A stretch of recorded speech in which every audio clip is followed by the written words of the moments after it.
Plano Collor ficou mais conhecido pelo bloqueio dos valores acima de 50 mil cruzados novos depositados em contas correntes e poupanças. Mas o pacote de medidas que pretendia controlar a inflação também mudou o fator de correção das cadernetas. O novo índice deveria valer a partir do dia 16 de março de 1990, mas os bancos usaram o novo percentual, que era bem menor que o anterior, para corrigir os depósitos desde o dia 1º. O prejuízo para o poupador foi de aproximadamente 40%. Foi assim, meu pai morreu, aquele plano, aquela figura, confiscou a grana da gente. Nós ficamos pobres, pobres demais, assim, não tinha dinheiro. Você está falando no governo Collor mesmo? Tudo, aquele... O compulsório levou o dinheiro de vocês? Todo. Diga uma coisa, outra. Fazendo a sua parte como brasileira, política... Confesso aqui, sou uma leiga. Você tem uma opinião sobre o FHC, por exemplo? Fernando Henrique, eu acho estranha essa coisa desse desemprego. Isso é uma opinião a respeito do FHC. Eu acho estranho um país que dita um equilíbrio, mas eu vejo muitas falhas. E eu pago meus impostos em dia. Isso eu sei. Uma outra sigla. Você tem uma opinião formada sobre o ACM, por exemplo? Tô falando... Ele é muito solícito, muito gentil, tem uma memória fabulosa, nunca cometeu uma inconveniência comigo e é muito inteligente. Bom, desde o começo da carreira, a Ivete fez questão de dizer que não sabia nada de política, né? Não se sabe se isso foi estratégico ou não e até que ponto isso poderia ser estratégico. Mas ao longo da carreira eu acho que ela foi percebendo que determinadas pautas que ela defende e até mesmo o modo dela de viver fazem parte de um comportamento político dentro da sociedade e que ela não só poderia influenciar as pessoas pelas músicas e pela alegria, mas também pelos posicionamentos dela, sendo falando contra a homofobia, contra o racismo, a intolerância religiosa ou apenas existindo, né? Sendo uma mulher bem-sucedida, não se submetendo ao machismo da sociedade, do showbiz, etc. São raros os momentos em que a Ivete fala diretamente sobre determinados políticos, né? Citando nomes, que eu digo. Eu me lembro que Ivete e Luiz Inácio Lula da Silva foram fotografados juntos em Portugal no ano de 2010, quando ele não era mais presidente do Brasil. E em 2011 ela falou em um show sobre um encontro que ela teve com a então presidente Dilma Rousseff, num evento que seria já para a Copa de 2014. Dilma Rousseff teve Juazeiro e disse que eu era incrível. Ela me encontrou lá na festa da FIFA, ela... Ivete, minha filha, você é uma mulher sensacional, Dilma. São seus olhos, Dilminha. Que é assim com o Dilma. Já marcamos um chá. Ô Dilma, vamos pra turnê comigo, mulher? Você dá uma canja comigo, ela acabou de ir. Mulher, vamos fazer uma turnê comigo. É melhor do que fazer comício, né? Aqui tem música, aquela curtição, as pessoas felizes, ia ser muito mais legal. Figura boa, figura gente boa, mulher de bem. Quando a ACM Neto foi eleito prefeito de Salvador, ela demonstrou um certo apoio, uma certa proximidade com ele, ainda mais que os baianos falam muito bem sobre o Antônio Carlos Magalhães, né, que governou o estado da Bahia 3 vezes.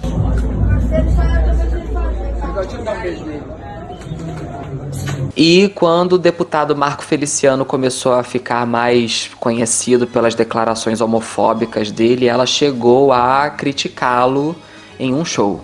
Debaixo de protestos, o pastor evangélico Marco Feliciano foi eleito para comandar a Comissão de Direitos Humanos da Câmara.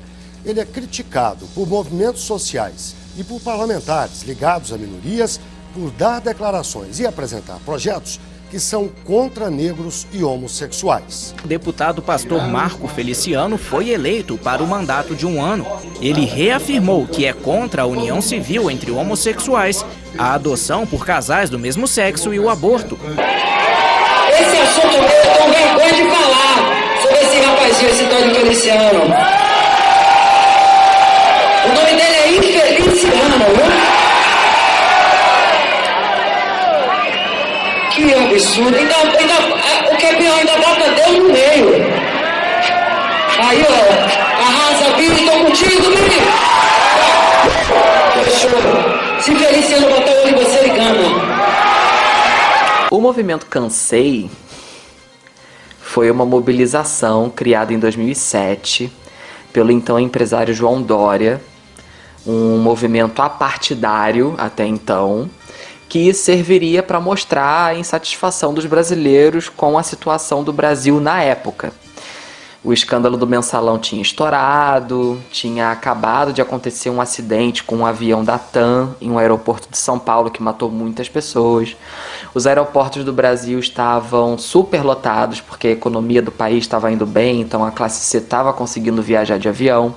Só que os aeroportos não estavam preparados para receber tanta gente assim. E um ato desse movimento Cansei aconteceu em São Paulo, na Praça da Sé, com presença de muitas pessoas, um palco foi montado no dia. Empresários, artistas, manifestantes, etc. E entre os famosos presentes estavam Hebe Camargo e Ivete Sangalo. Reportagens da época dão conta de que a coisa começou a mudar de figura quando familiares das vítimas desse acidente da TAM não conseguiram ter acesso ao palco que foi montado, não foi dada oportunidade para eles falarem, e os manifestantes presentes começaram a gritar fora Lula, que era o presidente na época. E aí, assim, a partir do momento que você pede a saída do presidente atual em um ato público, o movimento se torna, pelo menos, ideológico, né? Eu não sei se Ivete acreditava na época que o país estava passando por um momento ruim, ela mesma dizia que era leiga em política, mas naquela época tinham pessoas que tinham medo de que o país vivesse mais um grande escândalo de corrupção, além do que Fernando Collor protagonizou e além do Mensalão, que tinha estourado há pouco tempo, né? E claro, Ivete e Hebe sendo convidadas para um ato público que teoricamente criticaria a corrupção, que é uma coisa errada, e que homenagearia vítimas de um acidente aéreo que causou comoção nacional, é claro que elas iriam, independente do que elas acreditavam politicamente. Só que haviam coisas ali nas entrelinhas que davam a entender que a criação do movimento não tinha muita coisa apartidária. Então Ivete, Hebe e outros artistas podem ter caído de paraquedas naquilo. Acho a Ivete uma pessoa muito popular. Tão aqui, galera. popular que ela serviria como presidente do Brasil. Nós teríamos um Brasil muito melhor. Olha aí, lançou. Ivete, você vai se meter em política um dia, não? Jamais, meu lindo. Eu só me meto com aquilo que eu acho que entendo. Política eu não entendo nada. Eu tenho uma boa memória, isso é fato, como cidadã. Você nunca pensou em reverter? Eu sei que é difícil. De alguma forma, não se candidatando, mas reverter esse poder para poder interferir na política brasileira. Você tem muito poder. O que você falar, isso é uma ordem. O que você falar tem uma ressonância fantástica. Eu não estou falando, vou me candidatar, agora vou largar minha carreira. Eu digo interferir. Eu vou te falar uma coisa. A responsabilidade está exatamente aí. Quando eu me tornei uma pessoa pública, eu me tornei porque eu sou uma cantora. É um equívoco muito grande achar que um artista ele tem que dar opiniões sobre assuntos dos quais ele não tem total compreensão. Bem colocado, bem colocado. Responsável. Isso é irresponsável. Eu poderia muito bem me colocar à frente fazendo... tendo discursos de arroubos, etc, etc. Apologia de um lado ou de outro. Não, arroubos de circunstâncias das quais eu não tenho total controle nem noção, porque tem assuntos que você vai passar uma vida inteira e não vai compreender. Já outros você tem total convicção. Mas eu não gosto de levantar assuntos dos quais eu não vou ter responsabilidade para assumir até o fim essa caminhada. Entendi. E acho que o que eu propus ao público foi ser uma cantora. A responsabilidade é que ele tem que ter quando se propõe a ser um político, alguém que veio para transformar e realmente transformar.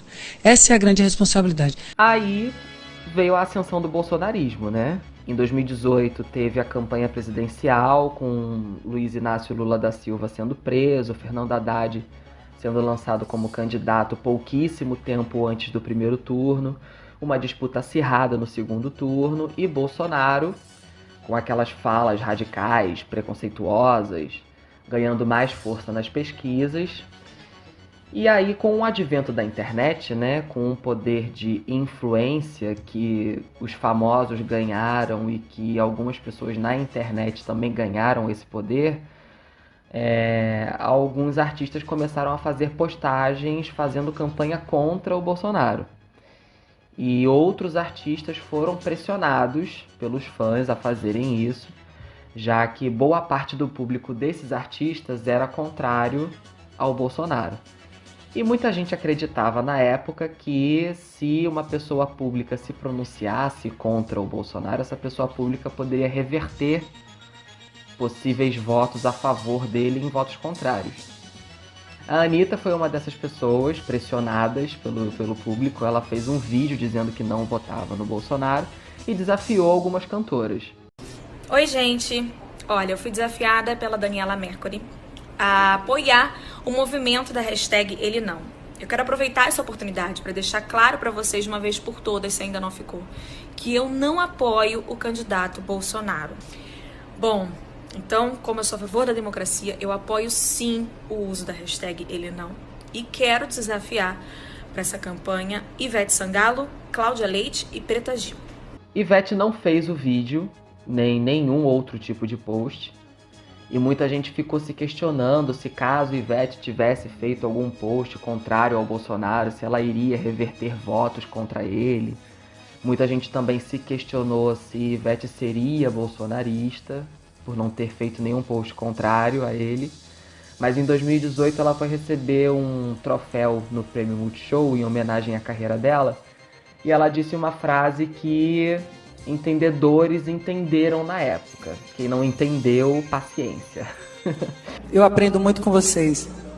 E acreditem, jamais duvidem da minha pessoa. Nesses anos que se seguiram do governo Bolsonaro, ainda mais com a pandemia, a gente estava vendo tantos absurdos vindo do campo político que eu acho que a gente ficou muito cego para determinadas atitudes que certos artistas faziam, que claramente eram posicionamentos contrários ao que a extrema-direita pensava e pensa ainda hoje, mas como não citava nomes, né, como não tinha um fora Bolsonaro escrito ou falado com todas as letras ali, a gente sempre desconfiava se era um posicionamento contrário ou não ao governo que estava em voga.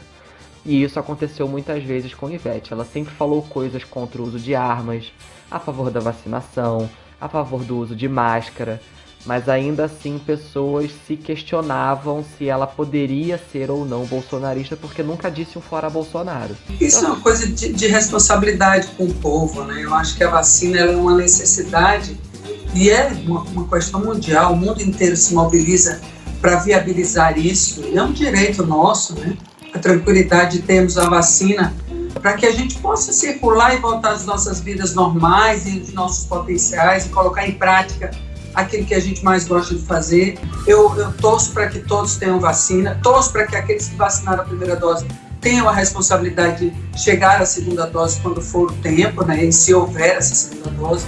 E lembrar também que tem outras vacinas, outras frentes que precisam ser, como você falou, o Brasil ele tem uma excelência, né, de um processo de imunização, a gente sabe disso, o SUS tem uma potência, e tem a vacina da gripe, tantas coisas. As pessoas vão acabando ficando sem informação, esse bololô todo, e a gente acaba perdendo também o critério de organização, de priorização disso. Joga as armas pra lá, joga as armas pra lá, joga as armas pra lá, traz a ciência! Até que, finalmente, no dia 22 de junho de 2021, ela resolve colocar um ponto final nessa dúvida, fazendo uma postagem dizendo que o governo Bolsonaro não a representava. E eu tomo as posturas que eu acho que são adequadas para a minha vida, nos momentos da minha vida, onde eu posso fazer ou não a diferença. Mas isso tudo pautado nas coisas que eu acredito e que eu acho que vão ter alguma relevância, primeiramente na minha vida. E aí sim, a partir das outras pessoas. Então eu acho que isso é uma coisa que vocês já me conhecem e sabem exatamente como eu sou. Eu sou muito dona de mim nesse sentido, absolutamente. Acho que depois disso ela ficou mais tranquila para falar sobre esse assunto. Os fãs que precisavam desse posicionamento ficaram mais sossegados.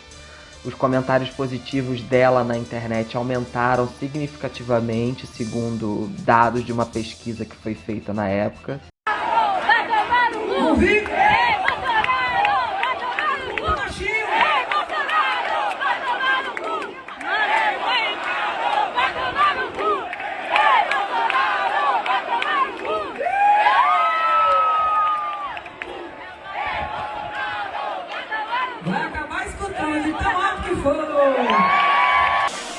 Eu comecei o show com as vozes das minhas filhas e o meu filho veio cantar comigo. Isso é um privilégio muito grande. E quando eu coloco os meus filhos aqui no palco, eu fortaleço a relação das mães e seus filhos. Toda mãe tem o direito de deixar os seus filhos crescerem, sem ter medo de deixar os seus filhos irem à rua, correr sem camisa. Existem muitas famílias e todas elas são muito poderosas, de diferentes maneiras, que fazem desse país um país livre, da alegria, da educação, da arte. E nós vamos continuar sendo, porque nada vai nos impedir. É um posicionamento sobre a vida. Uma pessoa que tem qualquer relação com a humanidade entende que arma, que violência, que segregação, que sexismo, que tudo isso é muito ruim. É muito terrível. A gente já tem que sobreviver às guerras, né, que estão propostas, que faz parte de um calendário humano também, que é um grande absurdo. Somado a isso, a gente ainda tem que suportar a não aceitação das diferenças e do direito do outro. Isso é sim um posicionamento político. Eu não acredito em arma, eu não acredito em violência, eu não acredito sobre falar em nome de Deus com coisas que não são de Deus. Deus é o todo, Deus não é só um segmento, Deus é o todo. Então eu falei mesmo. Estava com vontade de falar mesmo e falei. Senti a vontade e a necessidade e falei mesmo, com toda a tranquilidade, porque é nisso que eu acredito.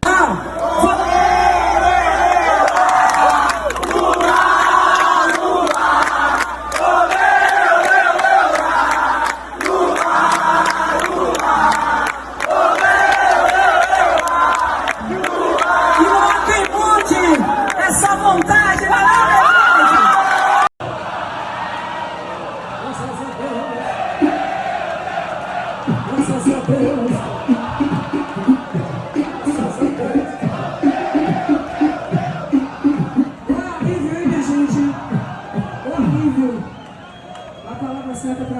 pelo menos no meu coração, Lívia. Mudamos o curso. Agora vamos encontrar o curso que a gente quer. Mas a gente mudou o curso, isso foi a melhor parte. A partir de agora a gente vai com consciência construir aquilo que a gente quer, com essa mesma velocidade, aplicar no nosso dia a dia, para a gente entender o que a gente quer, né? Para a gente não vacilar de novo. Entendi que política você faz diariamente, todos os dias. Eu acredito na discussão política pública, mas acredito que no meio disso tudo também tem discussões que são simplesmente discussões. E eu sou uma mulher muito ativa e praticante de uma política, de atuação mesmo. No meu dia a dia, na maneira como eu trabalho, na maneira como eu conduzo a minha carreira e usufruindo do potencial de artista que sou e que tenho para articular isso, mas de uma forma muito na prática. Que a polarização, ela já é um entrave. Isso tem que ser desfeito para a gente voltar a dialogar de forma civilizada, de forma coerente. Eu entendendo o seu ponto de vista, você entendendo o meu ponto de vista, não necessariamente você absorvendo ele na sua prática diária, mas a gente tem o direito e a civilidade de poder conversar. Agora, eu prefiro reservar para mim o lugar de ouvir e aprender também. Mas